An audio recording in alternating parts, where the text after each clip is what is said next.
Well, you know, my granddad always told me, if you want to find out where the issues are, follow the money. David, if you follow the money now, renewables work.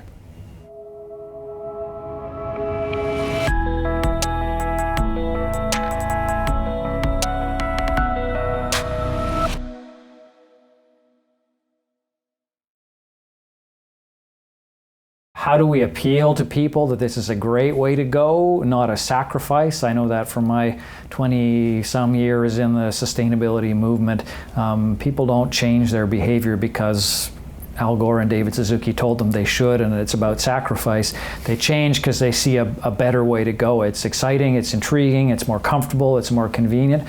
So I'm actually still trying to figure out how I do that for my citizens. I think one thing for us, David, was simply, when we talked about renewables and sustainability and green, is a misconception of that's associated with a certain political party or a certain ideology. And that's what we had to fight, including myself in the initial stages of the thought process. But as you have discussions of what sustainability really is and making our communities a better place to live and work for just not us, but for future generations, it made a tremendous difference. I mean, we know from a lot of social change movements and studies that people often move, even though the economics have been demonstrated to them, they move when the person down the street or their next door neighbor is doing it, when it's become socially acceptable or you know, going with the crowd, and that's how do we get that moving in the first place? I guess there's the challenge. Well, and we were able to overcome that challenge where we had to with total disaster of the community. But it is extremely important that internal communications, it's about allowing the community to grow and it happen, not just us as elected officials trying to force change.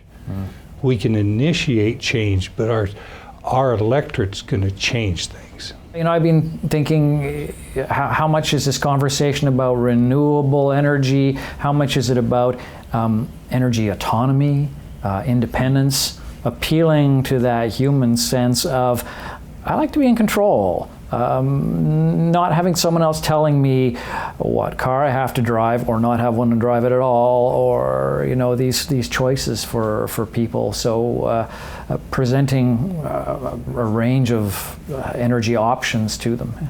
I think that's a very valid point. We all, from the time we started life, don't like to be told what to do. As we raise our children, they didn't like to be told what to do. So that's a natural reaction. So it's how do we deal with that and move people into ownership. We just all have to show people that they can be successful and happy with some new changes. Change is always the problem, isn't it? That's the scary part for any of us. For me too, for all of us. Yeah. What's come back over and over for many people is we have to focus first on how much energy are we using in the first place? How do we conserve and be more efficient so that the actual amount of renewable energy we need to produce and buy and pay for is cut in half? That we always have to remember in this discussion of the shift to renewables, it's not about continuing to consume all that we do now only from a renewable source, but actually the cheapest and quickest savings are in reducing what we're consuming already.